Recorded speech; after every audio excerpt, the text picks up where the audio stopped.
கர்த்தர் அதிசயங்களை செய்கிறார் ஊழியங்கள் வழங்கும் தேவ ஆலோசனை.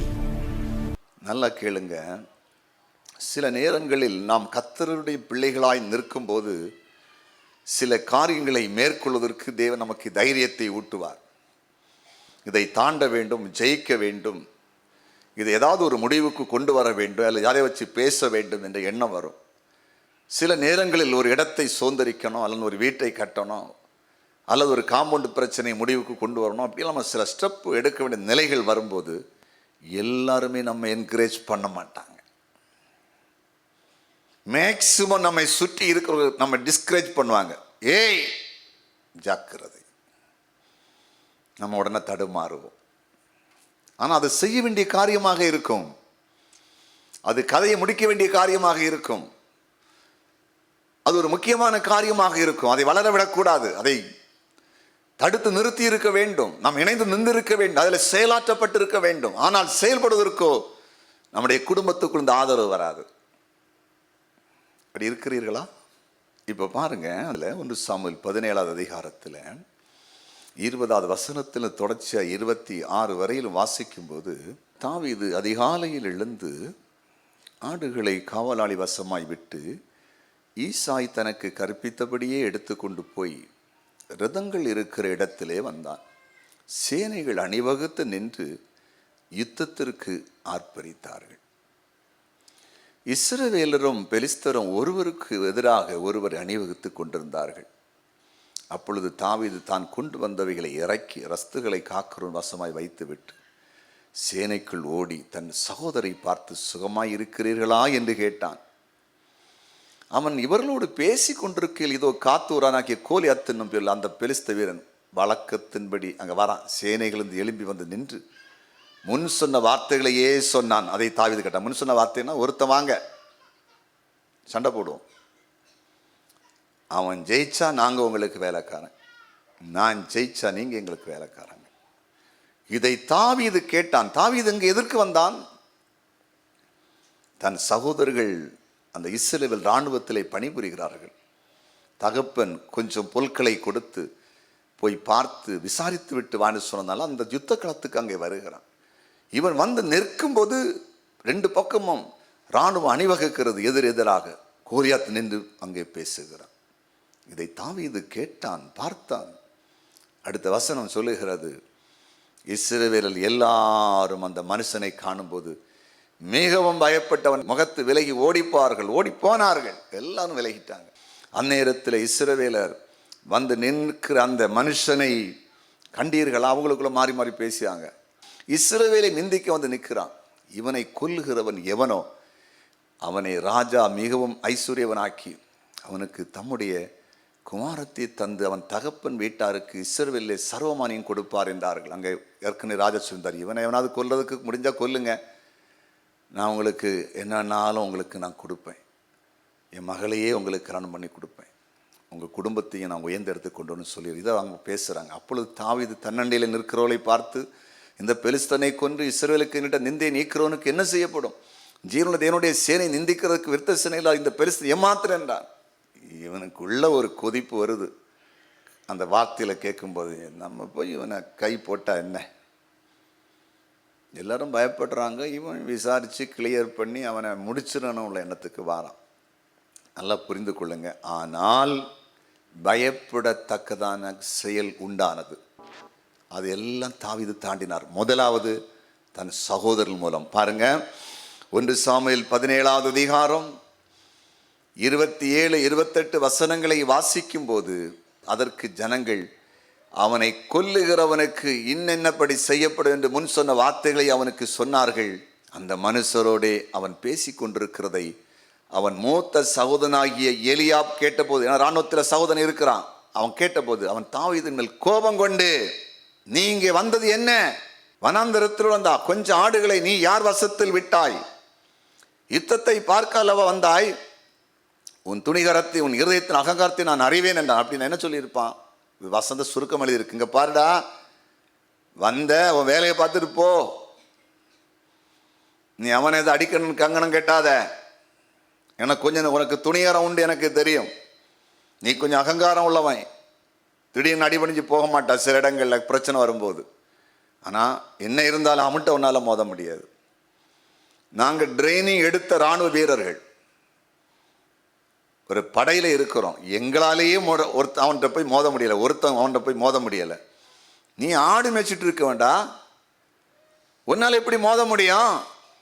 ஒரு பயமுறுத்தல் வருது.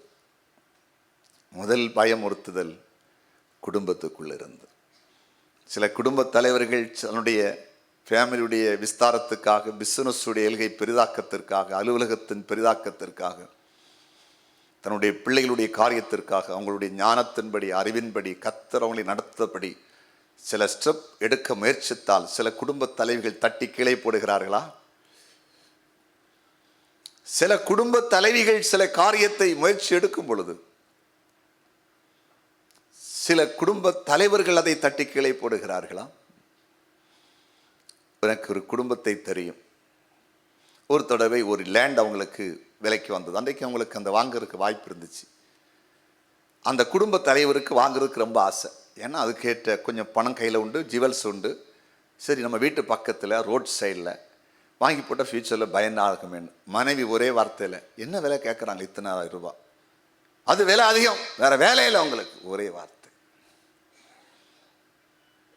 அவர் அப்படி அமைதியாக இருந்தார். 2 நாள் தாண்டி சொன்ன, இங்கே பார், வீட்டு பக்கம் இனி எவனாவது உள்ளே வந்துட்டான்னா அது பிரச்சனைக்குரியதாக மாறும்.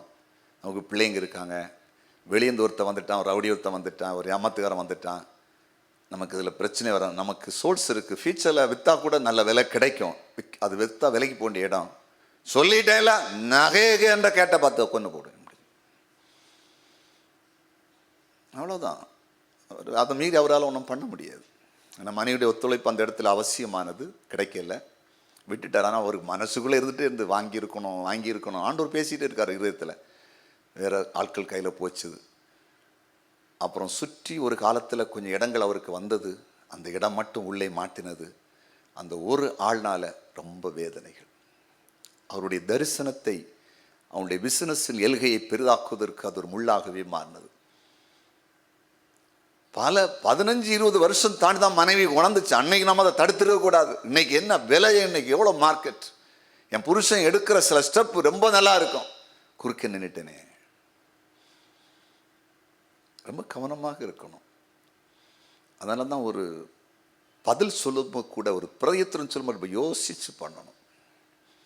சிலரை பிசாசு எப்போவுமே சிலருடைய வளர்ச்சியை மட்டுப்படுத்துவதற்கே பயன்படுத்துவான். சிலரை ஆவியானவர் சிலரை வளர வைப்பதற்கு பயன்படுத்துவார். நல்லா கவனமாக இருக்கணும். இதெல்லாம் கண்டுபிடிக்கிறதுக்கு, செயல்படுவதற்கு ரொம்ப ஞானம் அவசியம். ரொம்ப ஞானம் அவசியம். நீங்கள் சில ஆள்கிட்ட பேசி பாருங்க, எதுவுமே யோசிக்க மாட்டாங்க. எது எடுத்தாலும் ஒரு ஆப்போசிட், அவங்கள அது ஒரு கேரக்டர். நீங்கள் சில சர்ச்சஸில் பாருங்களேன், சில ஸ்தாபனங்களை, பொதுவாக சில கமிட்டிகள்லாம் இருக்கிறான்னு வச்சுருக்கேன், ஒரு ட்ரஸ்ட்டு அல்லது ஒரு சபை, ஒரு குரூப் எப்பவுமே ஆப்போசிட் பண்ணும். நல்ல முடிவு எடுப்பாங்க அந்த கமிட்டியெல்லாம். ஒரு சர்ச்சை புதுப்பிப்புக்கு, ஒரு புதிய சர்ச்சு கட்டுறதுக்கு, ஒரு மண்டபத்தை பெருசாக்குறதுக்கு. ஆனால் ஒரு சர்ச் முடியாது, இது அந்த காலம் கட்டுறது, முடியாது, செய்துப்பார். மேட்டர் அது ஒன்றுமே இருக்காது. நிறைவானது வரும்போது குறைவானது ஒளிந்து போகும். பழைய காரை வச்சு ஓட்டி அங்கங்கேயே வண்டி கிடக்கும். அதை மாற்றி ஒரு புதிய காரு வாங்க வேண்டி இங்கே பாருங்க, இதுதான் நம்மளால சொல்லி, இதுதான் ஆசீர்வாதத்தை கொண்டு வந்து முதல்ல வந்தது வீட்டுக்கு. அது பாட்டியானாலும் இருக்கும், எங்களுக்கு தெரியும், பார்ட்டியானாலும் இருக்கும். இந்த மட்டும் கை வச்சிய ஆகியான சொல்லாரு, டயர் பஞ்சராய் வழியில் படுத்து கிடப்ப, கியர் போவோம், கியர் பாக்ஸு போவோம், இன்ஜின் இப்போ கலந்து கிளவலாம். இதுக்கு செலவு பண்ணுற காசு உண்டுன்னா பேங்கில் லோனை போட்டு ஒரு கார் வாங்கு, உனக்கு வழியிலையும் வண்டி படுத்திருக்காது, 5 வருஷம் 7 வருஷம் பிரச்சனை இருக்க, விற்றாலும் நல்ல விலையும் 2வது கிடைக்கும். இதை போட்டு அவசரத்தும் போக முடியாது. அது முடியாதுன்னு சொல்லியாச்சுல, சொல்லியாச்சுல. இப்படி நிறைய இடத்துல சில இதெல்லாம் வளராமல் கிடக்குது. ஒரு ஊழியக்காரர் ஒரு சாட்சி சொல்கிறார். ஒரு குடும்பம் அவருடைய சபையை குறித்து, ஊழியத்தை குறித்து வீடு வீடாக உள்ளதான சபையில் இருந்தாங்க, வீடு வீடாக போய் குறை சொல்லுவாங்களாம். தெரிஞ்சவங்க எல்லாம் ஆட்டும் போய் சொல்லுவாங்களாம். ஆனால் பாஸ்டரை பார்த்தா ரொம்ப பேசுவாங்களாம், எல்லாம் அன்பாக பேசுவாங்களாம்.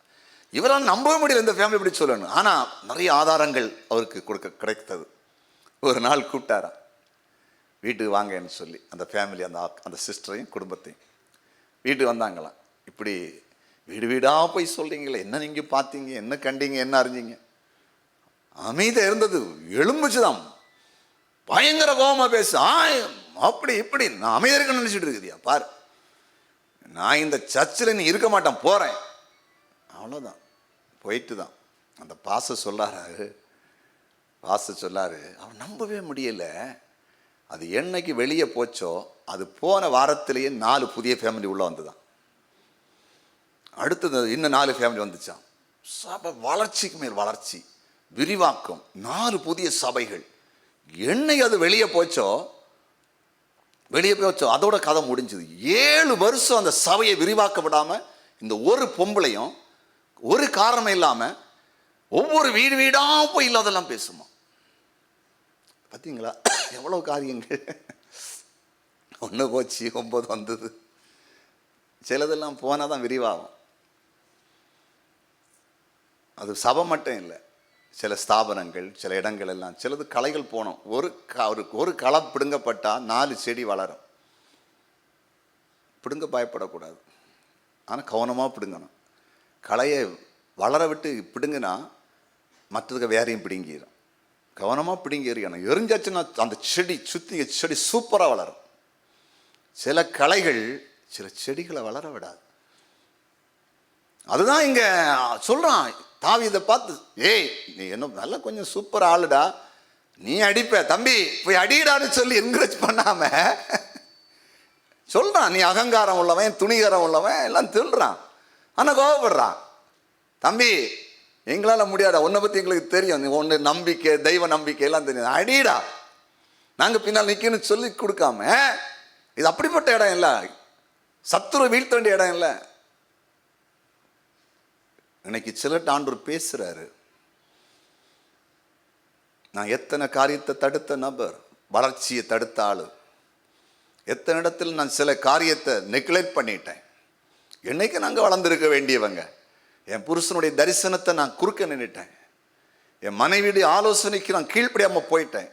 எப்போவுமே எனக்கு தட்டி கீழே போடுதான் வேலை, தட்டி நிமித்து நிற்க வைக்கிறது எனக்கு வேலையெல்லாம் போச்சு. அப்படிப்பட்டவங்க கொஞ்சம் கிளியர் ஆகிக்கொள்ளுங்க.